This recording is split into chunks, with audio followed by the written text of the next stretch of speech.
Bonjour Pipiche. Est-ce que tu peux te présenter en donnant ton nom, ton prénom, quel jour tu es né et où, combien de frères et sœurs tu as?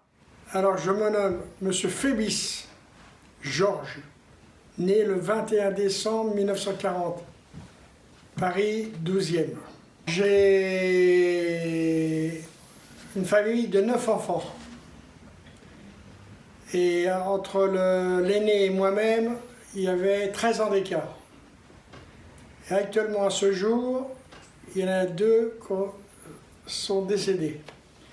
Les 2 frères aînés, Maurice et Bernard. Et c'est moi le plus jeune. De quelles origines étaient tes parents? À Roumanie. À quel moment ta famille a déménagé de Roumanie en France et pour quelle raison? Ils sont venus en France, d'après moi, en 28. Est-ce que c'était à cause de l'antisémitisme en Roumanie ou pas? Je sais pas. Quel est le métier que tes parents pratiquaient? Mon père était litier, c'est-à-dire il fabriquait des sommiers. Ma mère ne travaillait pas, 9 gosses. Tu viens d'un milieu populaire? Absolument. Très ouvrier. Bon. C'est vrai. Et je suis resté ouvrier. Petit ouvrier. Et donc en français, je suis rien. Non. Quelle langue tu parlais à la maison avec tes parents? Français. Pas du tout roumain ou Non. yiddish. Est-ce que vous étiez une famille religieuse? Vous pratiquiez rien? Pas du tout. Rien. Que je regrette d'ailleurs. Ah ouais. Si on va à la choule, on comprend rien. Est-ce que tu as des souvenirs des premières mesures anti-juives qui sont arrivées en France? Est-ce que tu as porté l'étoile jaune? Non. Est-ce que tu as des souvenirs d'avoir que tes parents ou tes frères et sœurs ont eu des faux papiers? Non. Est-ce que tu te rappelles avoir eu peur pendant la guerre, pendant Non. que tu étais caché? Non. Est-ce que tu sais où tu étais caché pendant la guerre? Il me semble que j'étais dans la Creuse.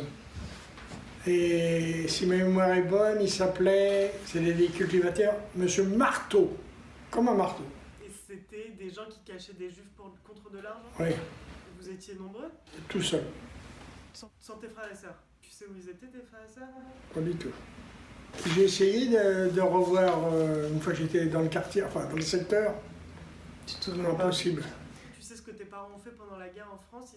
Ils se sont cachés, ils sont restés à Paris. Ils sont restés à Paris toute la période de la guerre. Donc ils se sont cachés dans leur appartement. Paris. Et où est-ce que vous viviez à Paris? Porte de Montreuil.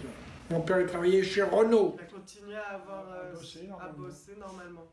Est-ce que d'après l'après-guerre, tu te souviens avoir parlé de la période de la guerre avec ta famille, tes parents? Jamais. C'était pas abordé à la maison. Est-ce que le fait d'avoir vécu cette période, ça a influencé ta vie avec tes enfants plus tard? Pas du tout. On va te laisser le mot de la fin.